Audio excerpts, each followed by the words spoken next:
Hi all, back to Basics Mom here. Today I want to show you my homemade stamp positioning tool. Now I've got it mostly assembled and I didn't film that whole scenario just because I really wasn't sure what I was doing and it was kind of half and half, but I saved the finishing up part to share with you guys. And the most important thing I want to tell you is the only things I purchased from Home Depot was I got 2 packs of these small hinges because I wasn't sure if I wanted 2 or 3. I only ended up using 2, so I spent $1.97 because I can either use these for something else or take them back. And then I bought this piece of, it's like plexiglass. It's got the coating on it still. I wanted to show you that, but it's an 8x10 piece, and I spent $3.98 on that. Now, I could have bought another piece for my bottom side, but I was trying to go as minimal as possible and see what I could find at home to create that. So what I used was I had some pretty thick chipboard. It's not quite an 1/8 inch thick, but it was thicker and heavier than most of the other chipboard I had, so I used heavy chipboard. And then I took an old school folder that I had laying around and I sliced that up and I used the folder to cover that piece of chipboard. Now that was a little bit piecemeal and probably not necessary, but I wanted it to be covered in case I had any drips. And then to wrap it around the chipboard, I just kind of scored it and wrapped it around and taped it down. So then on top of that, I have some super thin, like this is like micro thin foamy sheets. I got a whole pack of these at the dollar store.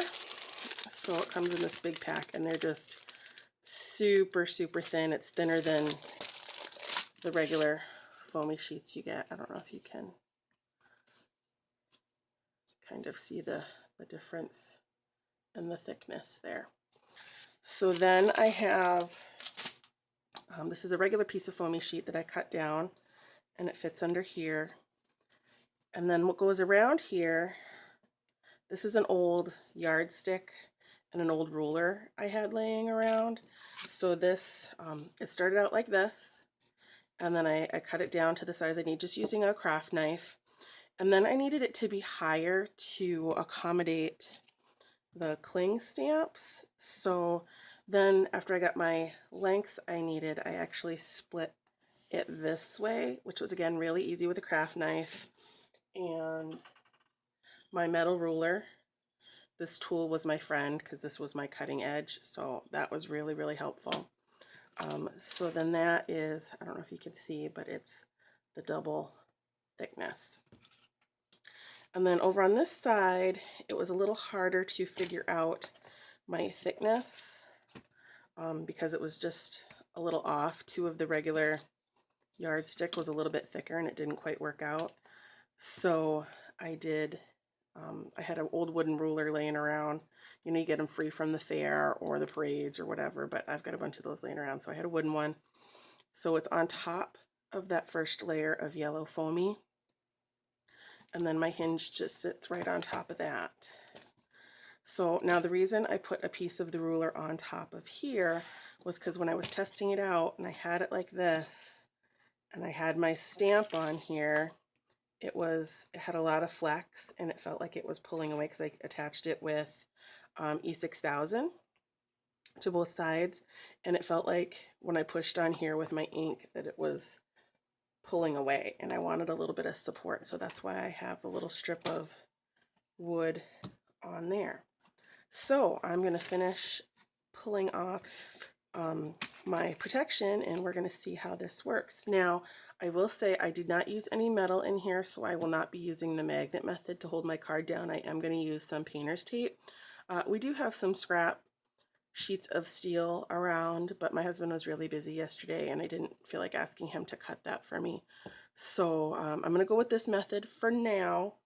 And there's a little bit of lip under here, so I can fit my second foamy sheet under there pretty easily. So, and just for temporary, I will be putting this back. This little tab is because it didn't quite meet the edge and it was hard for me to pick up, so I just put a little tab of tape on there, and I'm going to take that off so we can take our protection layers off. I'm going to show you, this stuff just peels right off. I wanted to leave it on there up to the very last minute.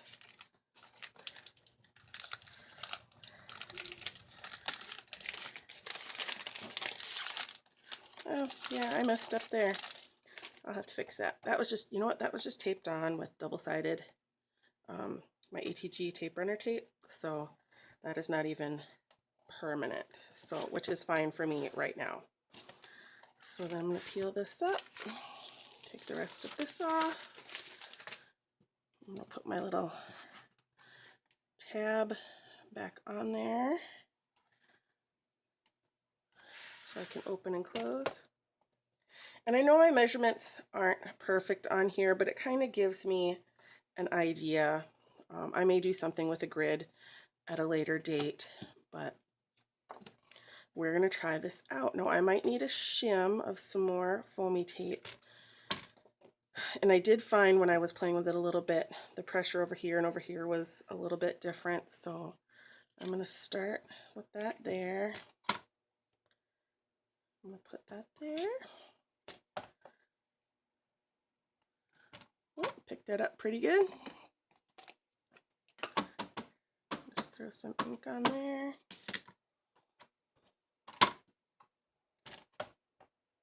Now, one of the reasons I want this is because I especially have a hard time with sentiments not stamping right, and it's so frustrating because it's usually one of the last things you do, and then I end up having to do it on a different sheet of paper and then cover it up, and I might not have wanted a layer there, so that's pretty good. So then I'm going to take this one off. I'm going to try a clear stamp. So I'm going to put that there. Now I do have to press down a little bit more to pick that up, so I think I might need a shim for the clear stamps.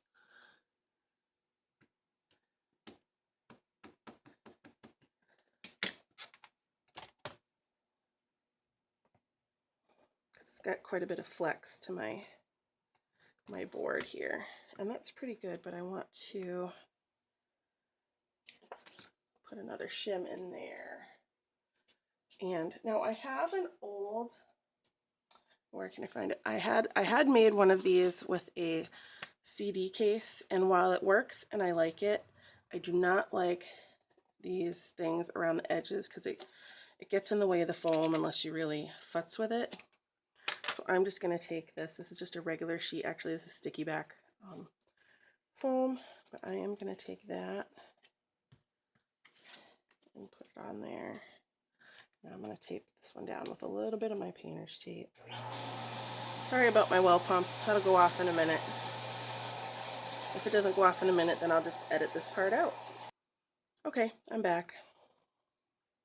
So now after putting that shim in there, now that feels much better. I don't feel like I'm putting so much flex on my glass. It's not glass, it's plastic, polycarbonate.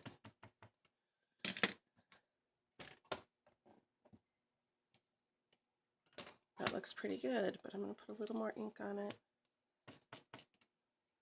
Try it again. Beautiful. Awesome. Now the pressure might be a little different over here. So let's see if I can get another sheet of paper.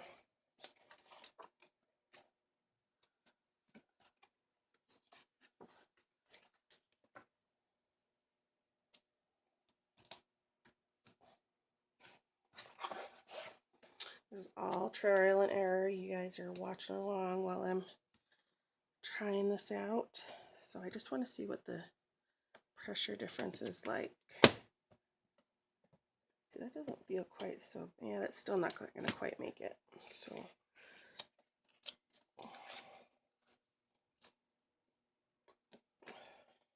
try this again.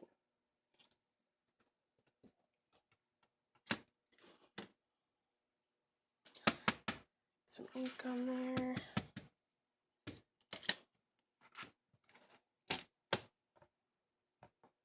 That feels much better. Ink again.